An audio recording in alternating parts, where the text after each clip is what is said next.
Dubai air show में पाकिस्तान के लड़ाकू विमान ने अचानक जोरदार हॉर्न बजाया। तेज आवाज से भारतीय पायलट घबरा गया। नियंत्रण खोते ही विमान हवा में डगमगाया और धड़ाम से रनवे पर। लोगों का क्या जो केवल ताली पीटने के लिए पैदा हुए हैं। मैं पाकिस्तानियों की बात कर रहा हूँ जिनका कोई फाइटर जेट नहीं है। चंदे के पैसे से जो कि आतंक के नाम पर उन्हें मिलता है, उससे वो चाइना से अपने फाइटर जेट खरीदते हैं।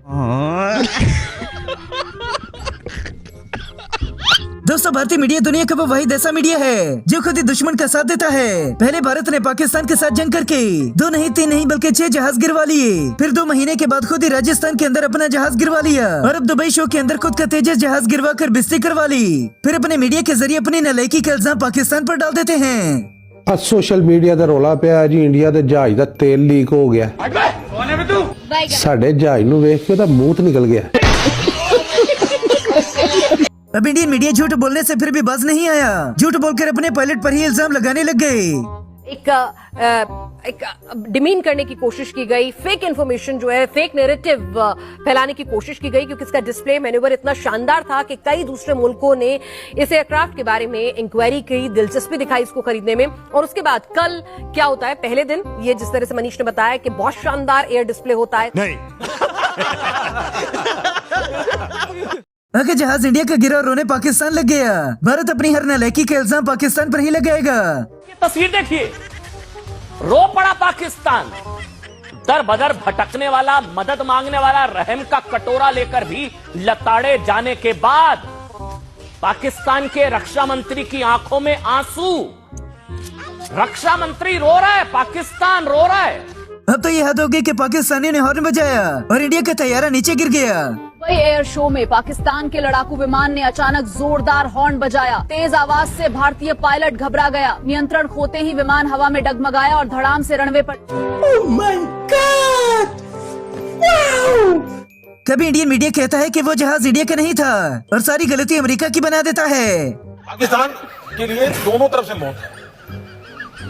ये भी कहे कि हाँ कोई आया था, बम गिरा था, तो भी फंस रहे। और वो इतने डर गए थे, वो गलतियों पर गलती कर रहे। विमान उनका गिरा, उन्होंने कह दिया हिंदुस्तान का गिरा। पायलट उनका मरा, उन्होंने कह दिया हिंदुस्तान का मरा।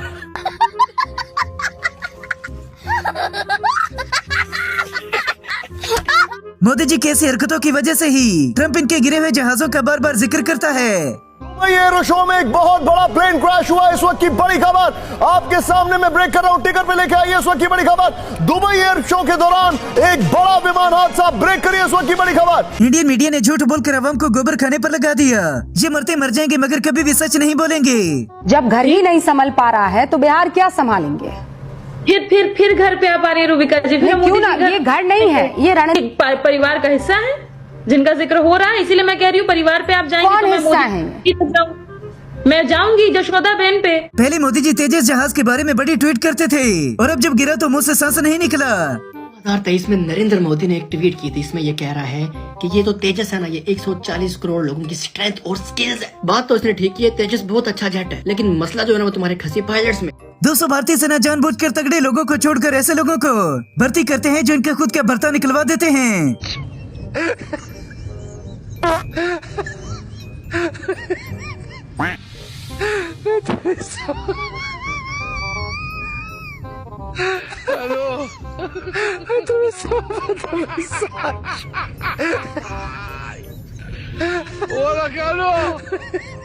पाकिस्तान ऑपरेशन सिंदूर से इतना नुकसान हासिल कर चुका है कि गोदी मीडिया भी हर नुकसान का इल्जाम पाकिस्तान पर लगाता है। पाकिस्तान प्रायोजित आतंकवाद के खिलाफ जंग लड़ रहा है। ऑपरेशन सिंदूर के दौरान भी भारत ने पाकिस्तान के आतंकी अड्डों को ही निशाना बनाकर हमले किए थे। इसलिए भारत जब चाहे पाकिस्तान में आतंकी अड्डों पर ऑपरेशन सिंदूर पार्ट 2 लॉन्च कर सकता है, क्योंकि आतंकवाद के खिलाफ जंग में तो सऊदी अरब। दुबई के अंदर होने वाली बिस्ती के बाद अब इंडिया कभी भी इस शो में हिस्सा नहीं लेगा। दुबई एयर शो में भारतीय फाइटर जेट गिर गया है। हादसे में जोरदार धमाका हुआ। रिपोर्ट के मुताबिक इसके पीछे पाकिस्तान का हाथ बताया जा रहा है। हमारे पड़ोसी देश ने शो से पहले जेट की ब्रेक में छेड़छाड़ की थी। ब्रेक कौन है ये लोग, कहां से आते हैं? ऐसी हरकतों की वजह से ही तो राफेल तैयारी का जनाजा निकला और अब ये तेजस को भी खा गए। ओम राम सत्यम बल्कि अठ्यम त्यारा द्राम द्राम को। पाकिस्तानी भी किसी के नुकसान पर एक दूसरे को खुश करने लग जाते हैं। 550 से 600 करोड़ का एक जहाज है। 10-12 गिर भी जाएंगे तो कानो फर्क ना पड़े, पैसा बहुत है। सर पैसे की बात नहीं है, इज्जत नहीं बची। पहले बेचारे तैयारी ने लीक होकर ये बताया कि मैं तैयार नहीं, मगर फिर भी जानबूझकर उसका प्रोग्राम बढ़वा दिया गया। किसी तरह के साबोटाज या फाउल प्ले से भी इनकार नहीं है, हो सकता है, क्योंकि देखिए अभी कॉन्टेक्स्ट समझिए। पहली बात तो यह है कि तेजस हमारा शो टॉपर था, मतलब अभी भारत को बहुत सारे फाइटर जेट खरीदने का दुनिया के कई देशों से दबाव है। अब कोई भी मोदी जी को फोन करता है तो आगे से ये जवाब मिलता है, अड़ोस पड़ोस के घरों में बर्तन साफ करना, पानी भरना,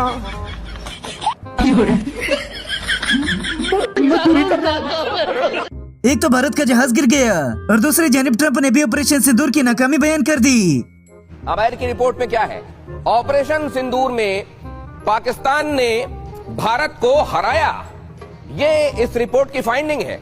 इस रिपोर्ट की फाइंडिंग कहती है ऑपरेशन सिंदूर में पाकिस्तान की रणनीति, उसकी स्ट्रैटेजी बड़ी प्रभावी थी, बड़ी इफेक्टिव थी। कार्टून नेटवर्क भी अपना गुस्सा और भड़ास कुछ इस तरह से निकालने लग गया। तुम्हारे सारे एयरप्लेन फाड़ दिए, तुम्हारे कम से कम नहीं तो एयरफोर्स के 50-60 बंदे मार दिए, जिसमें स्क्वाड्रन लीडर था। ठीक है जी, वहां पे तुम्हारे मर गए। कितने तुम्हारे प्लेन फाड़ दिए जो एयरपोर्ट में बड़े हुए थे, कितने एयरपोर्ट फाड़ दिए, तुम्हारे पूरे देश ने देखा वहां पे मिसाइलें गिरते हुए।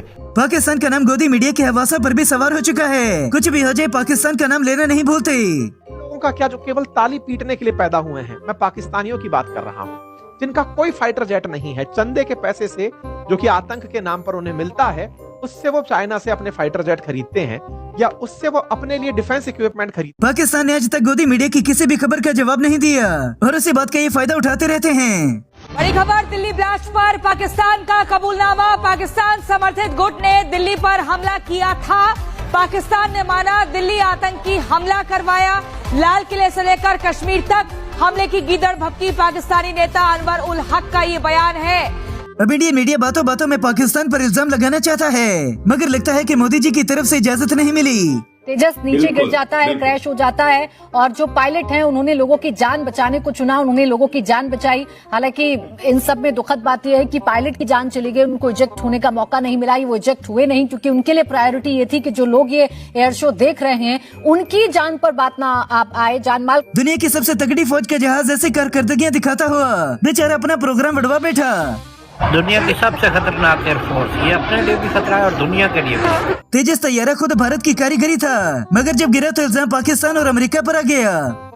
कई देशों के पास दुश्मनों से खुद को महफूज रखने के लिए अपनी हवाई ताकत है, लेकिन चंद गिने चुने देश ही सुपर पावर की कैटेगरी में आते हैं। लेकिन भारत ने अब अपनी एयरफोर्स को दुनिया की नंबर 1 हवाई ताकत बनाने का प्रण ले लिया है। Make in India. अब वो कोई खबर ये बताती है कि चक्कर आने की वजह से पायलट ने विमान नीचे की तरफ कर दिया। पता लगा रहा था, उस वक्त पायलट पर असर पड़ा, यानी विमान उल्टा था। इसमें पायलट को ऐसा लगता है कि वो सीट से ऊपर उठ रहा है, क्योंकि जब विमान उल्टा है तो उसे ऐसा लगेगा सीट से निकल रहा है वो, और चक्कर आने की वजह से विमान कंट्रोल खो रहा है। तो क्या नाचो मैं? अगर मोदी जी ऐसी ही हरकतें करते रहे तो एक दो नहीं बल्कि सारे ही जहाज यहीं गिर जाएंगे। दुबई में एयर शो के दौरान तेजस विमान क्रैश हो गया। इसका ये लेटेस्ट वीडियो आपको दिखा रहे हैं। दुबई एयर शो में तेजस क्रैश का ये नया वीडियो है। एयर शो में डेमो फ्लाइट के दौरान तेजी से नीचे आया था विमान और फिर ये विमान क्रैश हो गया था। भारतीय मीडिया भी तगड़ी जलालत के बाद अपनी आवाम को तसल्लियां देता हुआ दिखाई दिया। भारतीय दर्शकों को मैं बताना चाहता हूं, प्लीज ये मत सोचिए कि एवरीथिंग इज ओवर या भारत की जो है रेपुटेशन खराब हो गई है। क्यों? ये एक हादसा हुआ है, ऐसी जगह हुआ है जहां पर दुनिया ने देखा, लेकिन हादसे हो जाते हैं। बेचारे जहाज ने लीक होकर पहले ही बता दिया था कि हुण अगे मेरे को कुछ नहीं होना जी। आज सोशल मीडिया ਦਾ ਰੌਲਾ ਪਿਆ ਜੀ, ਇੰਡੀਆ ਦੇ ਜਹਾਜ਼ ਦਾ ਤੇਲ ਲੀਕ ਹੋ ਗਿਆ। ਸਾਡੇ ਜਹਾਜ਼ ਨੂੰ ਵੇਖ ਕੇ ਉਹਦਾ ਮੂੰਹ ਨਿਕਲ ਗਿਆ। अब गोदी मीडिया जब तक पाकिस्तान पर इल्जाम नहीं लगा देता तब तक ये इसी खबर को रगड़ते रहेंगे। आपसे जानना चाह रही हूँ सर, आप मुझे इन तस्वीरों को जरा एक्सप्लेन करिए, हमारे दर्शकों को जरा बताइए कि ऐसा क्या हो गया कि वो तेजस जो कल तक उड़ान भर रहा था, हमारी शान को बढ़ा रहा था, अचानक आज आखिरी दिन इस तरीके से क्रैश हुआ और एक आग के गोले में तब्दील। भारतीय अवाम भी जानती है कि भारतीय फौज किसी काम की नहीं, इसलिए उनकी वर्दी पहनने पर भी पाबंदी लग गई। भारतीय सेना की वर्दी की नकल करना अब महंगा पड़ने वाला है। सेना की डिजाइन की यूनिफॉर्म न तो कोई अब बना सकेगा और न बेच सकेगा। भारतीय सेना की वर्दी की नकल करना अब महंगा पड़ने वाला है। सेना की डिजाइन की यूनिफॉर्म न तो कोई अब बना सकेगा और न बेच सकेगा। दोस्तों, गोदी मीडिया की सोच आज भी छोटी की छोटी है, जो छोटे छोटे इल्जाम भी पाकिस्तान पर लगाते हैं। भारत का स्वदेशी विमान तेजस क्रैश हो गया दुबई में एयर शो के दौरान। लेकिन क्या वाकई ये क्रैश हुआ है? ये मिस्ट्री क्या है दर्शकों? हर सवाल का जवाब आपको देने वाला हूं, लेकिन पहले तस्वीर दिखाइए। मूव कीजिए इसे, गलत चला दिया आपने। तेजस की तस्वीर चलाइए। तैयारा गिरते ही भारतीय फौज ने भी धमकियां लगाना शुरू कर दी। हमारी लीडरशिप ने भी कहा है और मैं उसको दोहराना चाहता हूं कि इस बार अगर दुश्मन कोई गलत काम करता है, कोई दुस्साहस करता है, तो उसका जवाब पहले से बहुत ज्यादा होगा। और ये बंदा आज भी मोदी के अंडे उठाने में सबसे आगे है। दिल्ली में जब नरेंद्र मोदी की नई टीम ने धमाकेदार एंट्री की, तब से अरविंद केजरीवाल और उनकी टीम की नींद उड़ी थी। केजरीवाल और उनकी टीम के साथ दिल्ली में अब क्या होने वाला है, ये सोचकर ही वो लोग घबरा रहे होंगे। हमने कल ही आपको बता दिया था कि बहुत भाई मारो मुझे, मारो मुझे, मारो नहीं, ये मजाक हो रहा है। एक सेकंड यार, मजाक हो। तेजस बेचारा गिरकर मलिया मेट हो गया, मगर गोदी मीडिया जो भी उसकी तारीफों के पुल बांधता है। Tejas made in India fighter jet है और इसे बेहद सेफ माना जाता है। प्रधानमंत्री मोदी भी तेजस में उड़ान भर चुके हैं। तेजस की डिमांड तेजी से ग्लोबल मार्केट में बढ़ रही है।